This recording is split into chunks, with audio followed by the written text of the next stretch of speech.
I have explained in some previous module what is post-feminism and what is sexism. I would again explain to refresh these concepts in your mind so that you may understand the current topic. We have noted a confused recognition of female authority in media reporting in the last module. This attitude has now been justified as irony and humor. Whenever such press reporters are asked that why they are using such kind of language and metaphors for women political leaders, they say they just quote them humorously, ironically. They try to hide behind humor. Actually, it is providing shelter to sexism in media. And what is sexism? We will see now. If you look at the history of feminism, so this movement basically was launched against repression of women in any form.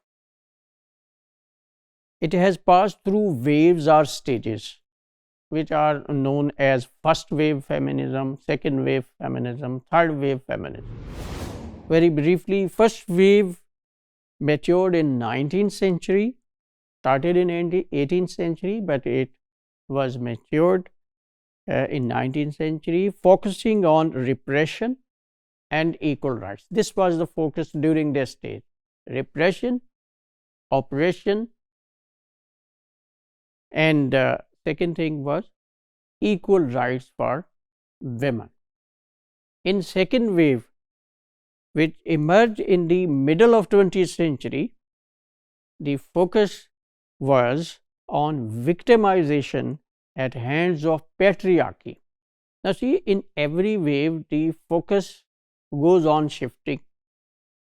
Here the focus was on women as victim of patriarchy, male domination. Okay. Third wave emerged in the last quarter of 20th century, around 1980s, focusing on diversity. Diversity means that we should acknowledge that there is variation in power of women. Women of all segments of society are not equally powerful or equally powerless. There is variation, diversity. Women in higher position, women of elite class, women in academics, for example, they are powerful, they have authority. But women of working class, lower class, women of color, black women, etc., so they have no authority, they are powerless and weak. So there is variation. This is what we mean diversity. So in this wave, this variation was focused, that we should target it, and then we should resolve issues of those women who are a victim of this kind of difference. Equal rights for all women, not only all white or middle class women, because originally, history of feminism tells us that it was just white women and women of middle class. They raised the voice against male repression, equal rights, etc. And when we talk about this third wave, so here the focus was not only on a white women and middle class, it focused all types of women of all classes as well. Then comes post-feminism.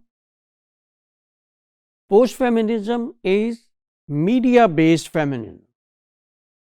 It was promoted by media, supporting heterosexuality that sexual relations can be established only between opposite sexes. This is heterosexuality. And accepting men as lovers, as husbands, and as fathers. Because when women raise slogan against patriarchy, so even they excluded the roles of their friends and lovers and husbands and fathers. Every male was enemy of women. So post-feminists, they said no, at least we should recognize males' roles, especially these three roles, which we cannot avoid. So these kinds of views were adopted and favored, especially by young lot. Why? Because they were fed up with the slogan of victimhood that was raised during the first two waves of feminism.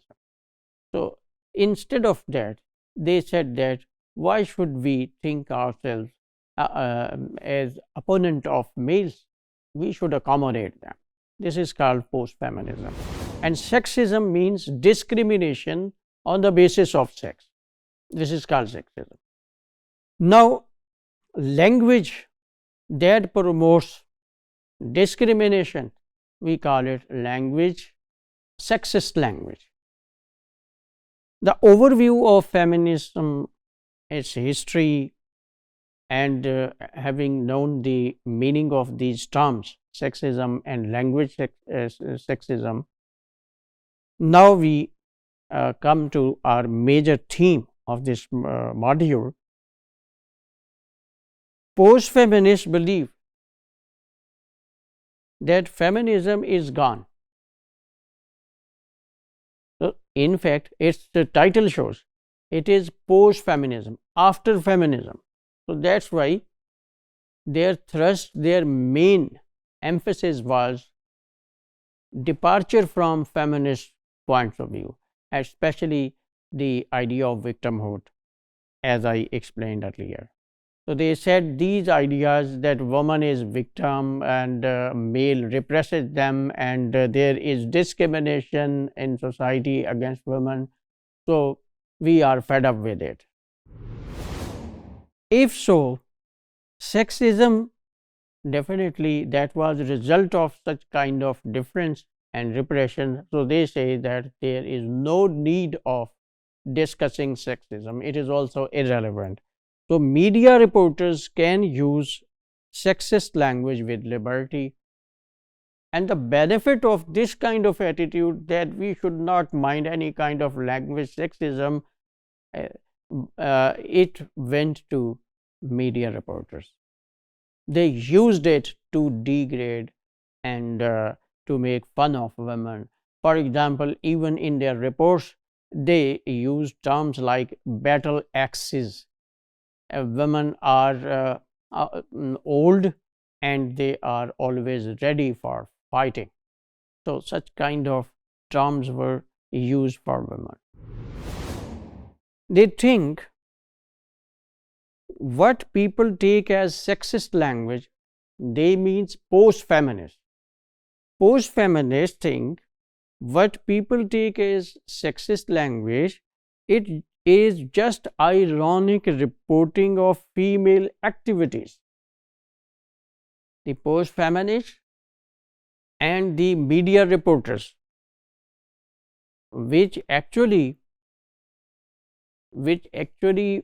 follow post-feminist views, they think that what feminists call sexism, actually it is just a humorous way of describing, portraying women. There is nothing wrong with it. But if we see Sarah Mill's views about it, she says, no, this is absolutely wrong. For her, this is an indirect kind of sexism. As I said in the beginning, in introduction to this module, that these people are hiding behind joke and humor and irony, actually they are committing language sexism. So if and they said that there is no need of any kind of legal action against sexism. If reporting is ironic, then it is not realistic. Now see, the other side of the coin, if we say something is ironic, it means it is not real. It is opposite to reality. Now, real verbal habits of women are different. What they report and what actually happens, that is totally different if they call it ironic. The reporters describe female political leaders using more positive terms. Recall last module. In this way, they try to develop a discourse of different voice. If you remember, they say that being a woman, political leaders are supportive, they don't shout, they control their emotions, etc.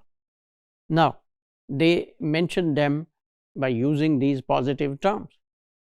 And at the same time, they want to emphasize that women political leaders have a different voice, different speech style.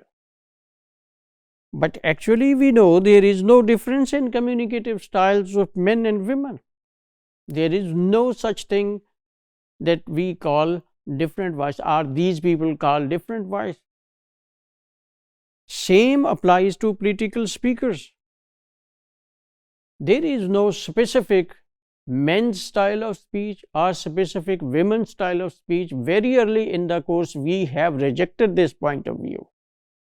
And same we do here, that political speakers, whether they are males or females, there is no gender specific style of speech. So we conclude that media reporting of women power is based on gender stereotype. When they say women have different voice, so in fact they are promoting gender difference, gender stereotype. In the guise of it, they are doing this. The ridiculous style of reporting, the ironic style which they opt, and use of metaphors actually is sexism, which gives escape from law.